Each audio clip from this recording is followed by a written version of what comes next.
Do you ever have one of those years where you just decide to abandon everything else that you do and focus 100% of your energy towards a massive endeavor?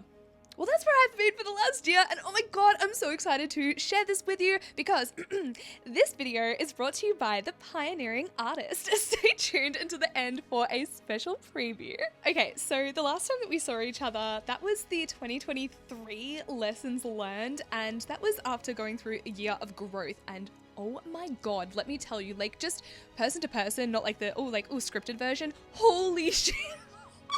Oh my god! Unless you are seriously asking for a complete transformation, do not pick growth. Okay, just putting that out there. So, 2024 was the year of balance, and oh my god, I've never felt so rejuvenated and just inspired and loving my practice and loving what I do, and what a way to heal after what was ultimately a tumultuous year in 2023. Ironically, the year of balance was a year that I spent dedicating so much of my life towards filming and producing an online course. I literally filmed the entire thing, moved into this new studio. Welcome, by the way. It is such an electric space, and it's actually like a 15-step walk away from the cottage studio that you guys knew and loved so much. And it was definitely a bittersweet thing to come into this space. It actually took quite a big adjustment period, and moving into a new studio, like, you can't kind of design it in your head. You have to work in there to see what exactly your needs are, and I literally thought that it was going to be a really seamless process, but it took almost 9 months to get it to a point where I was like, okay, here is the gym, here is the relaxation zone, here's the editing room, all this fun stuff. But anyway, the biggest lesson learned throughout the year of balance is that it's totally okay to rest. It's okay to do things that aren't associated with your business or your art career. And even though everything that you do actually does infuse itself into your art practice, because that's what we do as artists, it's such a beautiful thing to actually allow yourself to rest. You don't have to earn your keep every day, and that was just such a big hurdle to overcome. And oh my gosh, I'm so excited for this new chapter. I hope you like the studio. But anyway, a massive welcome to 2025, the year of vibrancy and getting swole. I'm gonna be jacked like Abby from The Last of Us, and is that an exaggeration? Who knows? Maybe. Let's see how we go and if we hit the protein goals. I don't know.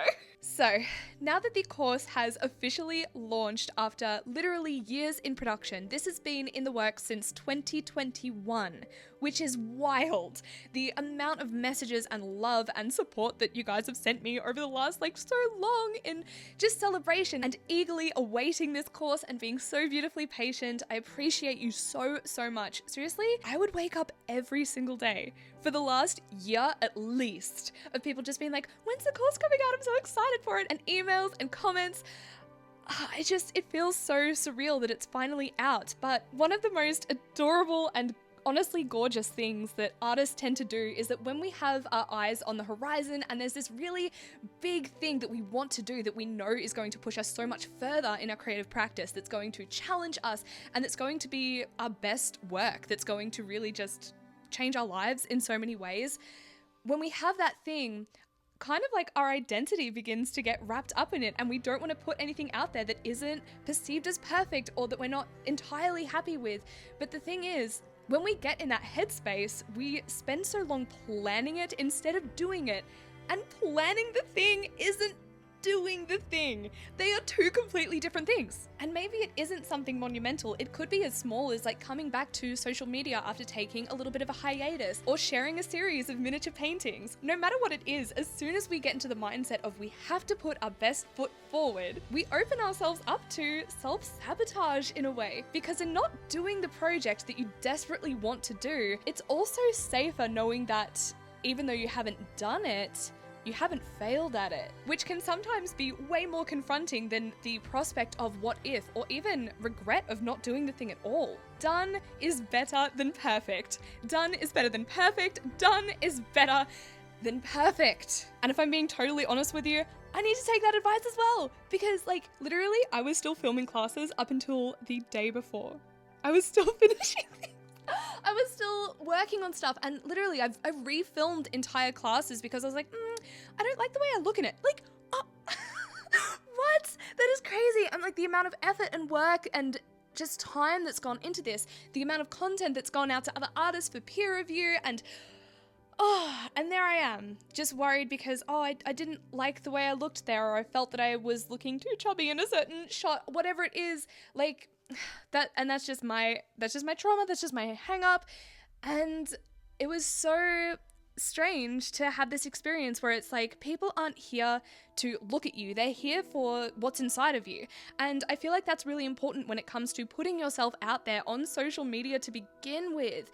Like, it's not that serious, but we take it so seriously, and it doesn't have to be that way. That is the fastest way to not enjoy filming your painting process, to make content at all and share it and be happy about what you're putting out, because honestly, the times when you are literally just posting what you do for fun and you're not thinking about it too much and you're not scripting videos and all this extra fluff that we add to our practice, when we just post what we want and we're being silly and we don't really care about it too much, that makes the biggest difference. And that is exactly the stuff that people want to see. That's the part that's the most you in a lot of ways, when you just aren't taking yourself so seriously all the time. And something else that really took my work to the next level in 2024 was I made a challenge to myself to make work that I wasn't proud of. I went out of my way to make bad art intentionally. And that was a process of reclaiming love for the craft, to just play around with art supplies, to not care about the finished result and just enjoy the process. We do discuss this in depth a lot in the course, and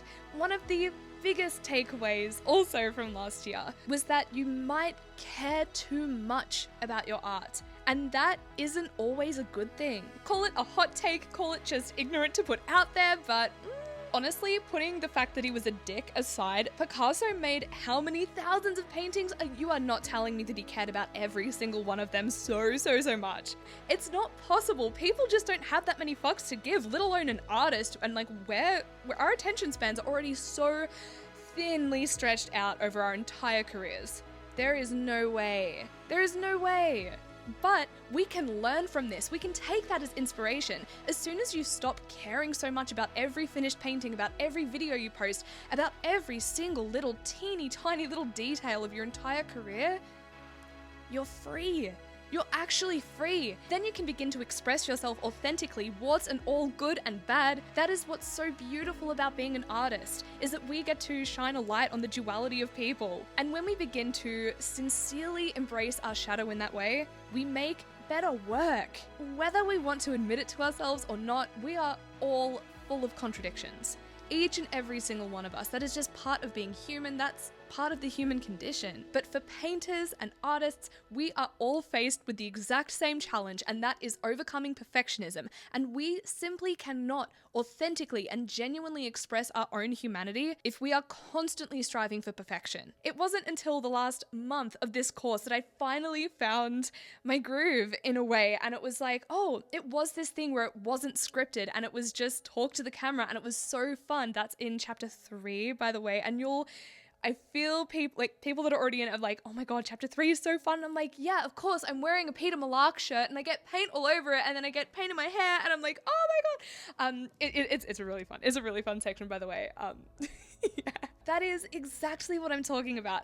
And babe, let me tell you, the amount of times that I absolutely failed when working on this course is hilarious. It was laughable. The amount of times that a camera would just fail, the mic would drop out. I tried so many different styles of filmmaking. I tried cinematics, talking heads, talking to the camera, audio lessons, like so many different things. I even learned how to use a teleprompter and how to perform in front of that. And let me tell you, like, news anchors, they make it look really easy. People that use teleprompters professionally make it look so easy, and it is not. To actually look like you're not reading off of a script while also being on camera is crazy. And all of this to say, no matter how many times you fail at something, it's okay to keep getting back up and keep trying again. This course was supposed to come out over 6 months ago, but do you want to know what happened? Seriously? Because I haven't told anyone about this. So I built this whole studio with the sole intent to create online courses, and I ended up getting scammed by a contractor, like out of 20,000, like not a small amount by any means. And then once the studio was finally up and it was time to start filming, after I filmed the first chunk of chapter 5, our electricity got cut, and we lived almost half of last year without electricity. So that made filming impossible, and literally we found out that our electricity was getting completely cut like for ages. But I was in complete denial. I was like, yeah, it's gonna come back any day now. So yeah, we literally found out right after I'd announced when the course was coming out. So I was like, great. That's not stressful at all. But yeah, that was just like a little side story. But anyway, I ended up spending that whole time scripting, and oh my God, why does scripting take so long? It takes so long. I'm not sure how much I'm gonna script for the next course though, because that was honestly exhausting. That was the part where I was like, oh, I'm not enjoying this. But the filming stuff and the painting and the cinematics, like the energy in chapter 3 and chapter 1 and chapter 6 in particular, those like it is chef's kiss. It is so cozy. It's really enjoyable. Like, I'm really proud of this, and I genuinely cannot wait to welcome you in there if that is something that you want. And you may take a look at the price and just be like, wait, I thought it was going to be so much more. And I have had people be like that, and much to the chagrin of everybody in my like artist circle of friends, they're like, why is it that cheap? And I'm just like, because it's a cost of living crisis, because I don't know. Like, literally, that was the goal. And even though I know I could have sold this course for literally like 3 times the amount that it's up online for, it's there for a reason. This is volume 1. We're going to keep doing this. Volume 1 is literally just the first taste of what is to come. And I'm just so excited. Just speaking really genuinely, this has been such a massive undertaking. I've wanted to do this for years, and everything has aligned so perfectly. The response already has been so overwhelming. And if you're already in the course, seriously, thank you so much. Thank you so much. Now, as promised, here is your little sneak peek preview of the course. So volume 1 is breaking down my entire painting practice for you. You will get all of my studio recommendations, a 16-step long masterclass demonstration. You get cinematics, you get classes, you get essays. Like, it is such a valuable course. I'm so happy with it. Like, seriously, if this is what I would have wanted growing up from my favorite artists, I swear. There are over 80 lessons that are super concise. I would recommend this to artists that already have a little bit of a background in painting, but it is generally beginner friendly. If you want to see all of the details, everything that's included, the entire syllabus, and even get free previews of the course, it is linked below in the description, but you can also visit thepioneeringartist.com. Thank you so much for joining me for this studio chat session and just little rambles about what I've been up to for the last year. I will see you when I see you again, but until then, happy painting.